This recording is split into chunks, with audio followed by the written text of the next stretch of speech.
Hello guys, কেমন আছেন আপনারা? ভালো আছেন? যাক, আমিও ভালো আছি। আপনারা যেমন দোয়া করছেন। তো একটা কথা বলি আপনাদের, দুনিয়াতে সব কিছু ছেড়ে দিবেন, কার ভরসা করবেন না, কার ভরসা যাবেন না।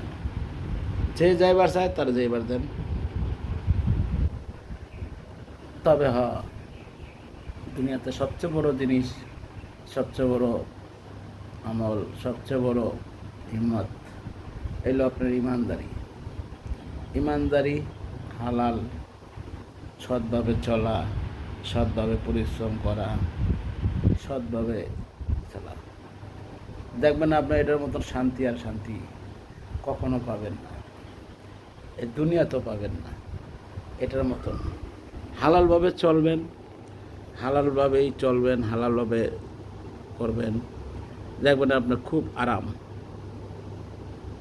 আমার আজকে হালালভাবে চলছি দেখে, সৎভাবে চলছি দেখে আজকে আমার পরিণতি।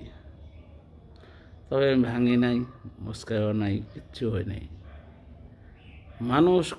অনেক মানুষ অনেক নানান কথা বলে, এইছে হয়েছে কত, কার কথা আমি কেয়ার করি না, মনও করি না। খাল্লি বাল্লি উপর আল্লাহ আমার লেগে যা লেখা রাখছে তাই আমি হাজার শুক্রিয়া। একদিন আল্লাহ আমার একটা দিবই।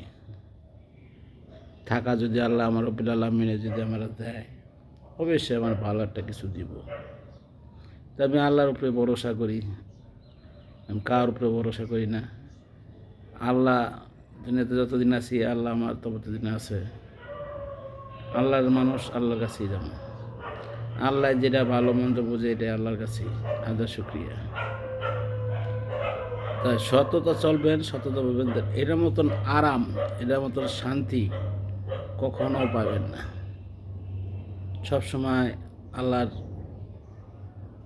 আদেশে চলবেন, ইমানদারি চলবেন, সততাভাবে চলবেন, ভালোভাবে চলবেন, দেখবেন সবচেয়ে ভালো। ছেলে বলেন, মেয়ে বলেন, পরিবার বলেন, কেউ আর না। মাঝপথে আপনারে বুঝে তো বুঝেন কেউ হয়, দুষ খাইলে হুশ হয়। যাক, ভালো থাকেন গাইস। যদি আমার কথাটা একটু ভালো লাগে কি খারাপ লাগে, তা কমেন্ট করে জানায়েন।